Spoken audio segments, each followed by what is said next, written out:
ইনকেলাব মঞ্চের মুখপাত্র শরীফ ওসমান হাদি মারা গেছেন। সিঙ্গাপুরে চিকিৎসাধীন অবস্থায় তিনি ইন্তেকাল করেছেন।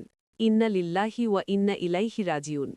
সিঙ্গাপুরে ওসমান হাদির চিকিৎসা দেখভালের সঙ্গে যুক্ত থাকা পররাষ্ট্র মন্ত্রণালয়ের একজন কর্মকর্তা আজ বৃহস্পতিবার রাত ১০টার দিকে বিষয়টি নিশ্চিত করেছেন।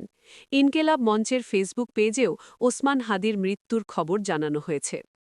গুলিবিদ্ধ শরীফ ওসমান হাদির শারীরিক অবস্থা অত্যন্ত সংকটাপন্ন বলে গতকাল জানিয়েছিল প্রধান উপদেষ্টার প্রেস উইং। ওই বার্তার পর থেকেই ওসমান হাদির শারীরিক অবস্থা নিয়ে শঙ্কা বাড়ছিল। অনেকেই সামাজিক যোগাযোগ মাধ্যমে পোস্ট দিয়ে শঙ্কার কথা জানান। ঢাকা ৮ আসনের সম্ভাব্য স্বতন্ত্র প্রার্থী শরীফ ওসমান হাদি নির্বাচন করার জন্য প্রচার চালাচ্ছিলেন। গত শুক্রবার দুপুরে পুরানা পল্টনের বক্স কালভার্ট সড়কে তাকে গুলি করে দুর্বৃত্তরা। মাথায় গুলিবিদ্ধ হাদিকে গুরুতর আহত অবস্থায় ঢাকা মেডিকেল কলেজ হাসপাতালে নেওয়া হয়। পরে সেখান থেকে নেওয়া হয় এভার কেয়ার হাসপাতালে।